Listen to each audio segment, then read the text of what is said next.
Respected Yuva ma'am, Amrut sir, and all faculty members. Hello, आवाज आ रही?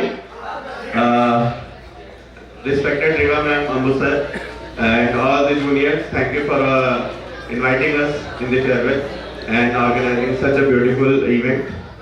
So experience की बात करें तो सही में हम लोग की किस्मत बहुत खराब थी। कोरोना ने इस कोर्स की अहमियत को समझने नहीं दिया। अगर आप लोग का तो सही है कि इस कोर्स को पूरी तरीके से पूरा पढ़ेंगे, क्योंकि हम लोग के टाइम क्या हुआ था कि कोर्स शॉर्ट हो जाता था, तो उसमें हम लोगों ने पूरे कोर्स को अच्छे से समझ नहीं पाया, और वो भी ऑनलाइन चलता था, तो कभी नेटवर्क प्रॉब्लम होता था तो कभी कुछ होता था। तो कारण हम लोगों ने इस कोर्स का जो इम्पोर्टेंस है वो समझ नहीं पा रहे थे। लेकिन फिलहाल एक्सपीरियंस की बात करें तो मैंने बीएससी किया हुआ है मैथमेटिक्स से इलाहाबाद यूनिवर्सिटी से। तो जब स्टार्टिंग में मैं आया था इंटरव्यू के टाइम, तो एक क्वेश्चन रीवा मैम ने पूछा था मुझसे कि आप बीएससी के हैं, आपने एमएससी क्यों नहीं परस्यू किया, एमबीए रूरल डेवलपमेंट में आने का क्या आपका मोटिव था। हालांकि मेरा मोनिरमा में भी सिलेक्शन हुआ था, तो फिर ये भी पूछा गया कि आपने यही क्यों चूज किया, आरडी क्यों चूज किया। तो आरडी में मुझे मेरा पर्सनली ये था कि अगर आपने कुछ एक्सपीरियंस नहीं किया तो फिर वो मजा नहीं आता किसी कोर्स को समझने का।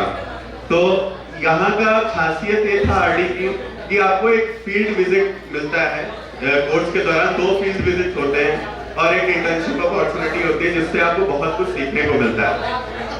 तो फील्ड विजिट कई जूनियर्स ने किया होगा और कुछ आगे चल के करेंगे। तो फील्ड विजिट का जो एक्सपीरियंस आप लोग को समझ में आएगा, तब जाके आपको पता चलेगा कि असली रूरल डेवलपमेंट है क्या। अभी तो बुक से कोर्स से अभी आपको नहीं समझ में आएगा, उतना तरीके से नहीं समझ में आएगा जो रेमा मैम, अर्चना मैम और अमृत सर आपको क्लासेस में बता रहे होंगे। लेकिन आप जब फील्ड विजिट में आप वाकई पहुंचोगे, फील्ड में देखोगे कि क्या रूरल डेवलपमेंट के मायने होते हैं, किस तरीके से चीजें होती हैं, तब आपको ज्यादा समझ में आएगा कि हाँ ये कोर्स हमको क्या सिखा रहा है, हमको क्या बना रहा है, हमारी पर्सनैलिटी कैसे डेवलप हो रही है इस कोर्स के दौरान।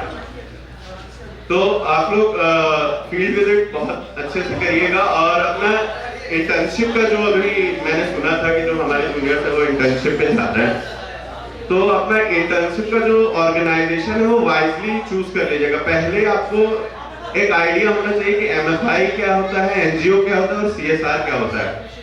तो अगर आपको ऑर्गेनाइजेशन की नॉलेज होगी तो उस चीज में जाके आप अपना परफेक्ट दे पाएंगे, और वहां से जो नॉलेज आपको मिलेगी फिर आगे चल के जब आप उस रिलेटिव ऑर्गेनाइजेशन में प्लेसमेंट होगा तो फिर आपको कोई प्रॉब्लम नहीं आएगी। जैसे मेरे फ्रेंड सौरभ ने बताया कि एमएफआई के लिए वो बना नहीं। वाकई हम लोगों को स्टार्टिंग में पता नहीं होता कि एमएफआई में क्या काम होगा और एनजीओ में क्या काम करने को मिलेगा, और अगर हम सीनियर से सुनेंगे तो थोड़ा बहुत ये भी पता चलेगा कि एमएफआई में सैलरी बहुत अच्छी है, एनजीओ में सैलरी कम है।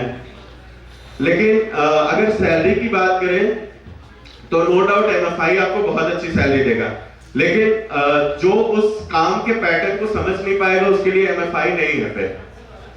तो मेरा आप लोग से यही सजेशन रहेगा कि आप पहले अपने आप को क्लियर कर लीजिएगा कि एमएफआई, एनजीओ और सीएसआर है क्या। अगर आप इस चीज को समझ जाएंगे तो इस कोर्स को पढ़ने का जो मजा है वो दुगना हो जाएगा।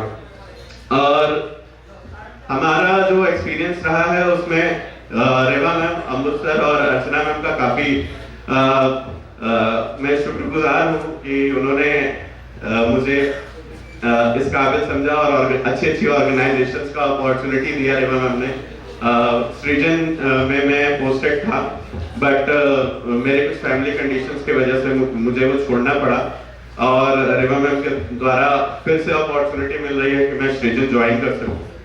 तो वो आपके ऊपर है कि अगर आप किसी ऑर्गेनाइजेशन को अच्छी तरीके से समझते हैं, आप कितना मेहनत से काम करते हैं, तो ऑर्गेनाइजेशन भी आपको उस तरीके से पे ऑफ करती है। तो thank you Reva ma'am, thank you Amrit sir, and thank you Archana ma'am, and thank you to all.